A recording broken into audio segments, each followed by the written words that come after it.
Hello everyone, welcome to higher classes.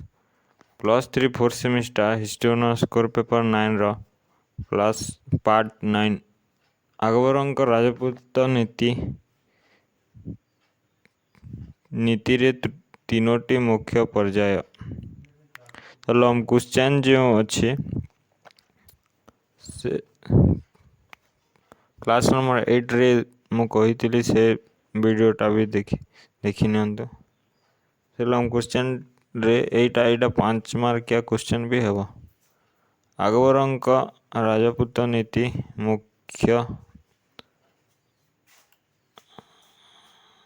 ମୁଖ୍ୟତଃ ତିନୋଟି ପର୍ଯ୍ୟାୟରେ ବିଭକ୍ତ କରାଯାଇଥିଲା। ପ୍ରଥମ ପର୍ଯ୍ୟାୟ ପ୍ରାୟତଃ 1572 ଖ୍ରୀଷ୍ଟୀୟ ପର୍ଯ୍ୟନ୍ତ ପରିବ୍ୟାପ୍ତ ଥିଲା। ଉକ୍ତ ସମୟ ପର୍ଯ୍ୟନ୍ତ ତାଙ୍କ ନିକଟରେ ସମର୍ପଣ କରିଥିବା ରାଜପୁତ ରାଜାମାନଙ୍କୁ ସେ ବିଶ୍ୱସ୍ତ ସହଯୋଗୀ ମିତ୍ର ରୂପରେ ଗ୍ରହଣ କରିଥିଲେ। ବିହାରୀ ମଲ, ଭଗବାନ ଦାସ, ମାନସିଂହ, ତୋଡ଼ରମ ଆଦି ଅନେକ ବୀର ରାଜପୁତ ଯୋଦ୍ଧା ଆକବରଙ୍କ ସହିତ ସର୍ବଦା ବିଭିନ୍ନ ଯୁଦ୍ଧରେ ଯୋଗ ଦେଉଥିଲେ।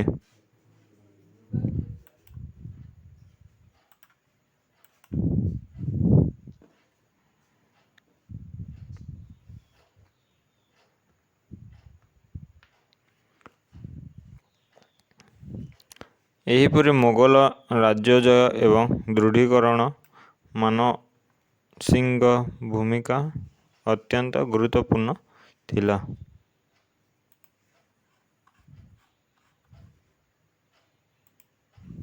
ଆକବରଙ୍କ ରାଜପୁତ ନୀତି ଦ୍ୱିତୀୟ ପର୍ଯ୍ୟାୟ 1572 ଖ୍ରୀଷ୍ଟୀୟରେ ଗୁଜରାଟ ଆକ୍ରମଣରୁ ଧରାଯାଏ। ବିହାର ଶେର ଶାହ ବିରୁଦ୍ଧରେ ଯୁଦ୍ଧ କରିବା ପାଇଁ ମାନସିଂହ ଏକ ସୁସଜ୍ଜିତ ସୈନ୍ୟ ବାହିନୀରେ ନେତୃତ୍ୱ ଦିଆଯାଇଥିଲା। ଶେର ଖାଁଙ୍କୁ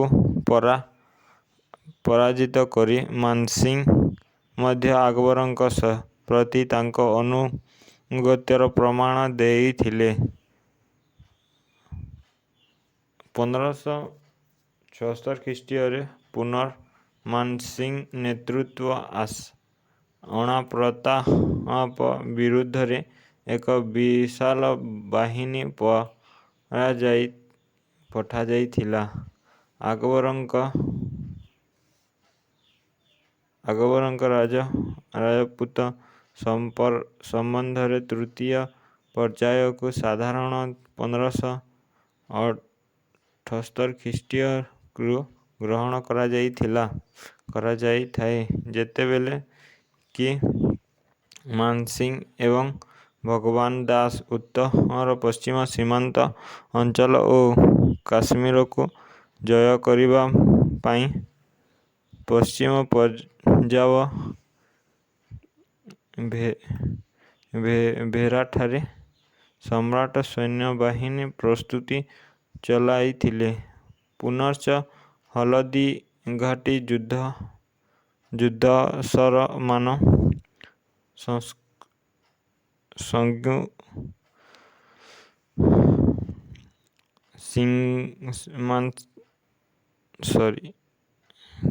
କରିପାରିଥିଲେ। ପଶ୍ଚିମ ପଞ୍ଜାବର ଭେରାଠାରେ ସମ୍ରାଟ ସୈନ୍ୟବାହିନୀ ପ୍ରସ୍ତୁତି ଚଳାଇଥିଲେ। ପୁନଶ୍ଚ ହଳଦୀ ଘାଟି ଯୁଦ୍ଧସର ମାନସିଂହଙ୍କୁ ଉଭୟ ହିନ୍ଦୁ ଏବଂ ମୁସଲମାନ ସୈନ୍ୟ ବାହିନୀର ନେତୃତ୍ୱ ଦିଆଯାଇଥିଲା। ଏହି ତୃତୀୟ ଏବଂ ଶେଷ ପର୍ଯ୍ୟାୟ ରାଜପୁତମାନେ ସାମ୍ରାଜ୍ୟର ସହଭାଗିତା ହେବାର ଗୌରବ ଅର୍ଜନ କରିଥିଲେ।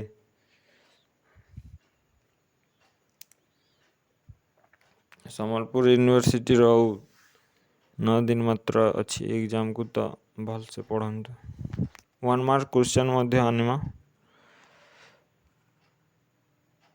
1 ମାର୍କ କ୍ୱେଶ୍ଚନ୍ ସର୍ଟ କ୍ୱେଶ୍ଚନ୍ ମାନେ ଆଣିବା।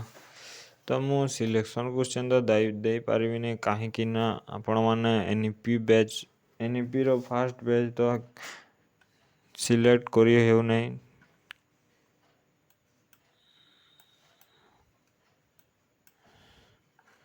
ମୁଁ ସିଲେକ୍ସନ୍ ଦେମି, ଯଦି ନ ଆସିଲା ତ ଦେନ୍ ଆପଣମାନଙ୍କୁ ପ୍ରୋବ୍ଲେମ୍ ହେବ, ସେଥିପାଇଁ ମୁଁ ଦେଉନାହିଁ। ହିନ୍ଦୁମାନଙ୍କୁ ଖୁସି କରିବା ପାଇଁ ଆକବରଙ୍କ ଧାର୍ମିକ କ୍ଷେତ୍ରରେ ଆଗରୁ ଲାଗୁ କରାଯାଇଥିବା କେତୋଟି ଖଜଣା କରକୁ ଉଚ୍ଛେଦ କରି ଦେଇଥିଲେ। ବୈବାହିକ ସମ୍ପର୍କ ଆକବରଙ୍କ, ସେ ନିଜେ ହିନ୍ଦୁ ସମ୍ପ୍ରଦାୟରେ ବିବାହ କରି ହିନ୍ଦୁ ଏବଂ ମୁସଲମାନ ସମ୍ପ୍ରଦାୟ ମଧ୍ୟରେ ବିବାହକୁ ପ୍ରୋତ୍ସାହନ ଦେଇଥିଲେ। ଆକବର ବିବାହ କରିଥିବା ହିନ୍ଦୁ ପରିବାରର ସଦସ୍ୟମାନଙ୍କୁ ନିଜ ମୁସଲମାନ ସମ୍ପ୍ରଦାୟ ପରିବାରଜନଙ୍କ ସହିତ ସମାନ ମହତ୍ତ୍ୱ, ବ୍ୟବହାର ଓ ସମ୍ମାନ ଦେଉଥିଲେ। ଉଭୟ ସମ୍ପ୍ରଦାୟ ସମ୍ବନ୍ଧୀୟଙ୍କ ମଧ୍ୟରେ ଭେଦଭାବ ରଖୁ ନଥିଲେ। ସେ ଅମର ରାଣା ବିହାରୀ ମଲ ଭାରମଲଙ୍କ କନ୍ୟା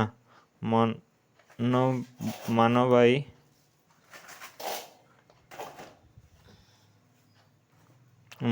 ଯୋଧାବାଈଙ୍କୁ ସର୍ବପ୍ରଥମେ ରାଜପୁତ କନ୍ୟା ରୂପରେ ବିବାହ କରିଥିଲେ। ମାନବାଙ୍କ ପୁତ୍ର ଜାହାଙ୍ଗୀର ଆକବରଙ୍କ ପରେ ଭାରତର ସମ୍ରାଟ ହୋଇଥିଲେ।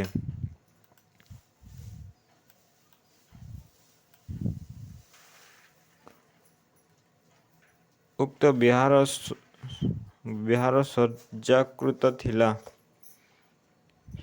ସ୍ୱେଚ୍ଛାକୃତ ଥିଲା। ତାପରେ ଭଗବାନ ଦାସ ଏବଂ ମାନସିଂ ମୋଗଲ ଦରବାରରେ ରହିଥିଲେ। ମୋଗଲ ସାମ୍ରାଜ୍ୟର ସ୍ଥାୟିତ୍ୱ ଏବଂ ପ୍ରସାର ପାଇଁ ସେମାନଙ୍କ ଯୋଗଦାନ ଅତୁଳନୀୟ ଥିଲା। ଉଭୟ ମୋଗଲ ସାମ୍ରାଜ୍ୟର ସୁଦୃଢ଼ ମୁଖ୍ୟସ୍ତମ୍ଭ ଥିଲେ। ଆକବରଙ୍କ ରାଜପୁତ କୁଳରେ ବିବାହର ସଫଳ ସୁଦୂରପ୍ରସାରିତ ଥିଲା। ଉକ୍ତ ବିବାହ ଯୋଗୁଁ ମୋଗଲମାନେ 4 ପିଢ଼ି ପର୍ଯ୍ୟନ୍ତ ରାଜପୁତମାନଙ୍କ ଏକନିଷ୍ଠ ସହାୟତା ପାଇଥିଲା। ତାପରେ ଆକବର ବିକାନେରାୟ କଲ୍ୟାଣ ମର୍ଗଙ୍କ କନ୍ୟା ଏବଂ ରାଜପୁତ ହର ରାୟଙ୍କ କନ୍ୟାଙ୍କୁ ରାଜନୈତିକ ବିବାହ କରିଥିଲେ। ଉକ୍ତ ବିବାହଗୁଡ଼ିକ ଭାରତ ଇତିହାସରେ ଏକ ନୂତନ ଅଧ୍ୟାୟର ଆରମ୍ଭ କରିଥିଲା। ରାଜପୁତମାନଙ୍କ ପ୍ରତି ସନ୍ତୁଷ୍ଟୀକରଣ ନୀତି।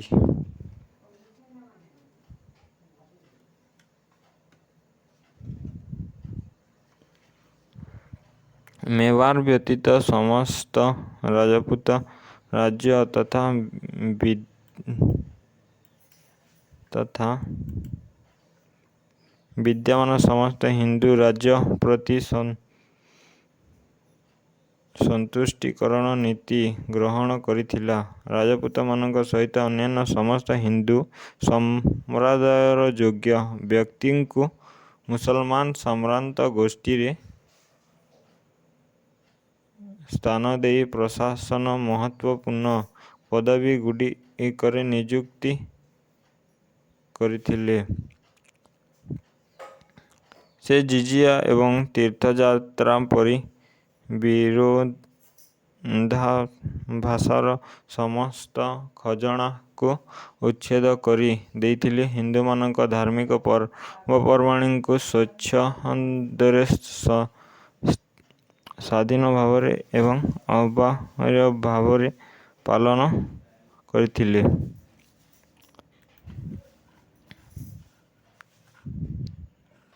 ନେକ୍ସଟ ଦେଖିବା ଆକବରଙ୍କ ରାଜପୁତ ନୀତିର ଧାରା। ରାଜପୁତମାନଙ୍କ ଅନୁଗତ୍ୟ ପ୍ରତିକଶ୍ୱର ଆକବରଙ୍କ ଏମାନଙ୍କ ଉପରେ 4ଗୋଟି ଧାରା ଅଥବା ନିୟମ ଲାଗୁ କରି, ସେଗୁଡ଼ିକ ଯଥା: ରାଜସ୍ୱ ଆକାରରେ ରାଜପୁତ ରାଜାମାନେ ଆକବରଙ୍କୁ ଏକ ସ୍ଥିରୀକୃତ ଅର୍ଥ ପ୍ରତି ବର୍ଷ ପ୍ରଦାନ କରିବେ। 2ରେ ଅଛି ରାଜପୁତ ରାଜାମାନଙ୍କ ସ୍ୱାଧୀନ ଭାବରେ ବୈଦେଶିକ ନୀତି ନିର୍ଦ୍ଧାରଣ କରିପାରିବେ ନାହିଁ। ସେମାନେ ନିଜ ନିଜ ମଧ୍ୟରେ କୌଣସି ଗଣ୍ଡଗୋଳ ସମାଧାନ କରିବା ପାଇଁ ସାମରିକ କାର୍ଯ୍ୟପନ୍ଥା ଗ୍ରହଣ କରିପାରିବେ ନାହିଁ କିମ୍ବା ଜଣେ ଅନ୍ୟ ଜଣଙ୍କର ରାଜ୍ୟକୁ ଆକ୍ରମଣ କରିପାରିବେ ନାହିଁ।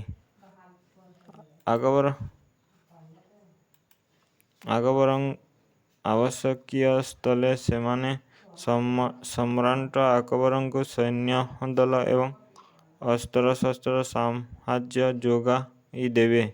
ସେମାନେ ନିଜ ନିଜ ରାଜ୍ୟକୁ ସାମ୍ରାଜ୍ୟ ଅଧୀନସ୍ଥ ଗୋଟିଏ ଗୋଟିଏ ପ୍ରଦେଶ ରୂପରେ ବିବେଚନା କରିବେ। ନିଜକୁ ସ୍ୱାଧୀନ ଅଥବା ସାର୍ବଭୌମ ମନେ କରିବେ ନାହିଁ। ଉପରୋକ୍ତ ଉତ୍ତଗୁଡ଼ିକୁ ଜଣାଯାଏ ଯେ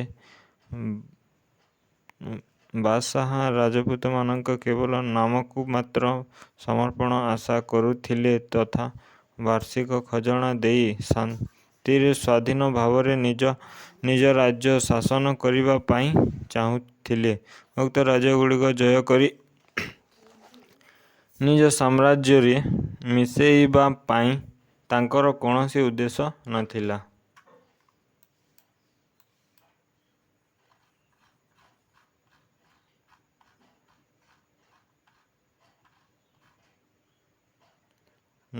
ରାଜପୁତମାନଙ୍କର ଦାବି ପୂରଣ।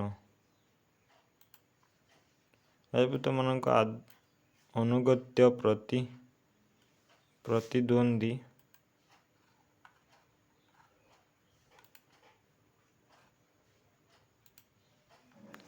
ପ୍ରତିଦ୍ୱନ୍ଦ୍ୱୀ ଆକବରଙ୍କ ସେମାନଙ୍କର କେତେଟି ଛୋଟ ଛୋଟ ଦାବି ଆଶା ପୂରଣ କରିଥିଲେ। ଉଦାହରଣ ସ୍ୱରୂପ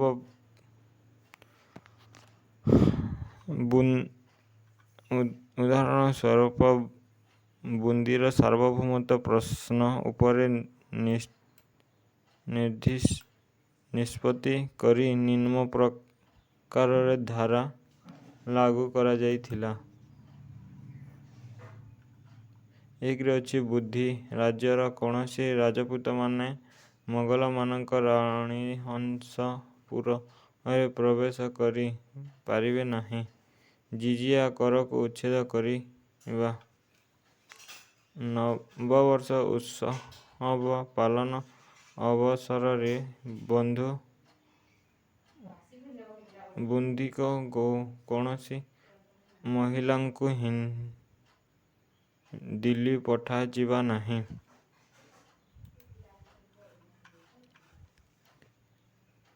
ବୁନ୍ଦିର ରାଜା ଅସ୍ତ୍ରଶସ୍ତ୍ର ସଜ୍ଜିତ ହୋଇ ଅବାଧରେ ମୋଗଲ ଦରବାରକୁ ପ୍ରବେଶ କରି ପାରିବେ। ବୁନ୍ଦି ରାଜ୍ୟର ଅଫିସଗୁଡ଼ିକୁ ସାମ୍ରାଜ୍ୟର ପ୍ରତୀକ ଚିହ୍ନ ଦିଆଯିବ ନାହିଁ।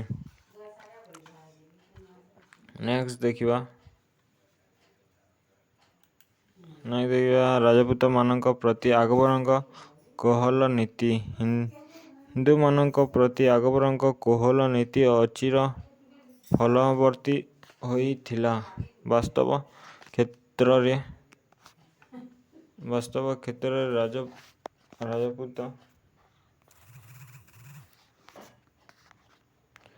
ବାସ୍ତବ କ୍ଷେତ୍ରରେ ରାଜପୁତ ରାଜାମାନଙ୍କର ଯୋଗଦାନ ଏବଂ କାର୍ଯ୍ୟକାରିତା ସାମ୍ରାଜ୍ୟକୁ ଶକ୍ତିଶାଳୀ, ସୁଦୃଢ଼, ସମ୍ଭକ୍ତ ଏବଂ ସମ୍ମାନ ସ୍ତମ୍ଭ କରିଥିଲା। ଆକବରଙ୍କୁ ରାଜପୁତମାନେ ନିଜ ନିଜ ମଧ୍ୟରେ ଯୁଦ୍ଧରେ ଲିପ୍ତ ହୋଇ ଶକ୍ତି, ସାମର୍ଥ୍ୟ, ସମୟ ଏବଂ ଧନଜନ ଅପଚୟ କରୁଥିଲେ। ଆକବର ସେମାନଙ୍କୁ ତାଙ୍କ କଳ୍ପନାର କୂଅରୂପକ ପୃଥିବୀରୁ ଉଦ୍ଧାର କରି ବାସ୍ତବ ପୃଥିବୀରେ ସେମାନଙ୍କ ଶକ୍ତି, ସାମର୍ଥ୍ୟ, ବୀରତ୍ୱ, ଯୁଦ୍ଧ କୌଶଳ ବୁଦ୍ଧି, ଜ୍ଞାନ ଓ କୂଟନୀତିକୁ ଉପଯୋଗ କରିଥିଲେ। ମୋଗଲ ଏବଂ ରାଜପୁତମାନଙ୍କର ମିଳିତ ବାହିନୀ ଆକବରଙ୍କ ନେତୃତ୍ୱରେ ମହାନ ଓ ବିଶାଳ ମୋଗଲ ସାମ୍ରାଜ୍ୟ ଗଠନ କରିଥିଲେ।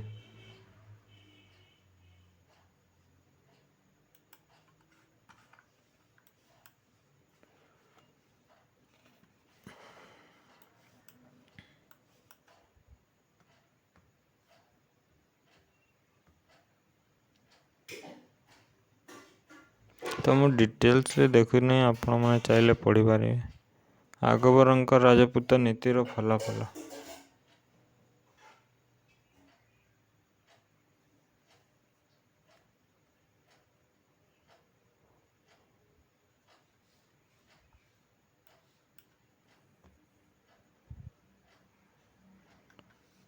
ଆକବରଙ୍କ ରାଜପୁତ ନୀତିର ଫଳାଫଳ। ଆକବରଙ୍କ ଗ୍ରହଣ କରିଥିବା ହିନ୍ଦୁମାନଙ୍କ ପ୍ରତି କୋହଳ ନୀତି ଯୋଗୁଁ ଭାରତରେ ସଂଖ୍ୟାଗରିଷ୍ଠ ଥିବା ହିନ୍ଦୁମାନେ ତାଙ୍କୁ ଧର୍ମାନ୍ତ ବୋଲି ଭାବି ନ ଥିଲେ। ମୋଗଲ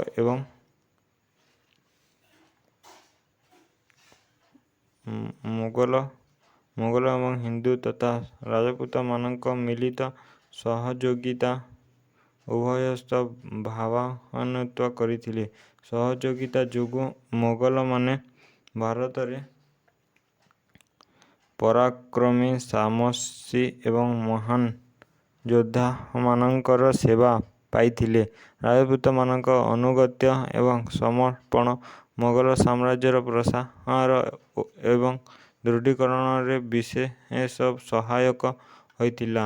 ଆକବରଙ୍କ ମଧ୍ୟ ଆବଶ୍ୟକତା ଏବଂ ସହଯୋଗିତା ଯୋଗୁଁ ହିନ୍ଦୁମାନଙ୍କୁ ମୁସଲମାନ ସାମ୍ରାଜ୍ଞୀମାନଙ୍କ ସମକକ୍ଷ କରିଥିଲେ ତଥା ପ୍ରଶାସନିକ ଉଚ୍ଚ ପଦବୀରେ ଅଧିଷ୍ଠିତ କରିଥିଲେ, ଯାହାକି ସେମାନଙ୍କୁ ଆନୁଗତ୍ୟ ପାଇଁ ପ୍ରେରିତ କରିଥିଲା। ରାଜପୁତ ରାଜାମାନେ ନିଜ ଘରଠାରୁ ଅନେକ ଦୂରରେ ମଧ୍ୟ ସେବାରତ ହୋଇଥିଲେ। ଏହାଦ୍ୱାରା ସେମାନଙ୍କ ସାମରିକ ପ୍ରତିଷ୍ଠା ଏବଂ ସମ୍ମାନ ବୃଦ୍ଧି କରିଥିଲେ। ମୋଗଲମାନଙ୍କ ସେବା ଯୋଗୁଁ ସେମାନେ ଅନେକ ଧନରତ୍ନ, ବୀରତ୍ୱ ଏବଂ ଉତ୍ତମ କାର୍ଯ୍ୟ ପାଇଁ ପୁରସ୍କାର ପାଇଥିଲେ।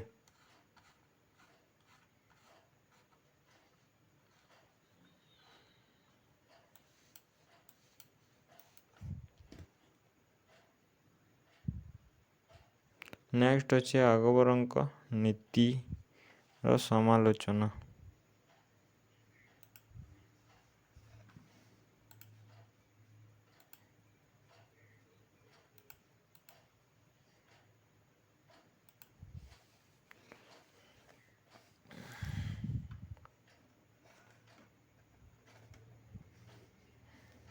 ଆକବରଙ୍କ ଦିଆଯାଇଥିବା ଜାତୀୟ ଭକ୍ତିଦାର ଅଲମ୍ବ ଖାଁ ଆକବରଙ୍କ ରାଜପୁତ ନୀତି ଏକ ବିଶାଳ ଭାବରେ ବିଶ୍ଳେଷଣ କରିଛନ୍ତି। ସେ ଉପନୀତ ହୋଇଥିବା ଶକ୍ତିଗୁଡ଼ିକୁ ଆକବରଙ୍କ ମହାନତା, ଉଦାରତା ଏବଂ ତଦା ଆସକ୍ତିତ ମହାନ ସମ୍ରାଟ ଆଖ୍ୟାର ବିରୋଧାଚୟ କରିଛନ୍ତି। କେଉଁ ଆକବରଙ୍କ ଯୋଗୁଁ ଆକବର ରାଜପୁତମାନଙ୍କ ପ୍ରତି କୋହଳ ନୀତି ଗ୍ରହଣ କରିଥିଲେ, ଐତିହାସିକ ଖାଁ ସୂଚିତ କରିଛନ୍ତି। ଦାର୍ଶନିକ ଅଥବା ବୌଦ୍ଧିକ ପ୍ରତିଫଳନ ଅପେକ୍ଷା ଆକବରଙ୍କ କୋହଳ ହିନ୍ଦୁ ନୀତି ଅଧିକ ରାଜନୈତିକ ଥିଲା। ସେ ତାଙ୍କ ରାଜନୈତିକ ଉଦ୍ଦେଶ୍ୟ ପୂରଣ କରିବା ପାଇଁ ଉପରେ ଠାଉରିଆ ଭାବରେ ହିନ୍ଦୁମାନଙ୍କ ପ୍ରତି କୋହଳ ନୀତି ଗ୍ରହଣ କରି ରାଜପୁତମାନଙ୍କ ହାତ ବାରିସି ରୂପରେ ବ୍ୟବହାର କରିଥିଲେ। 1560–1575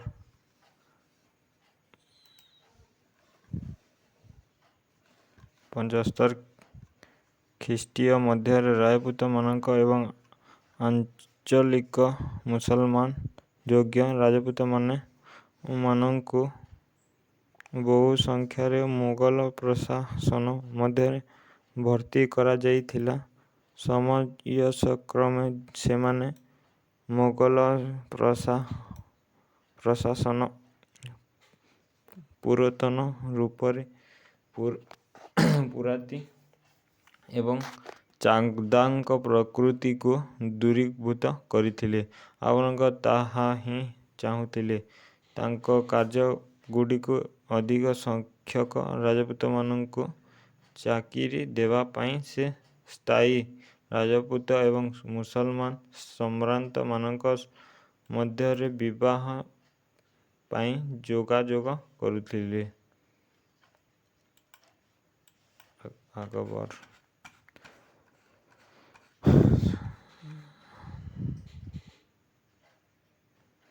ତ ନେକ୍ସଟ କ୍ଲାସରେ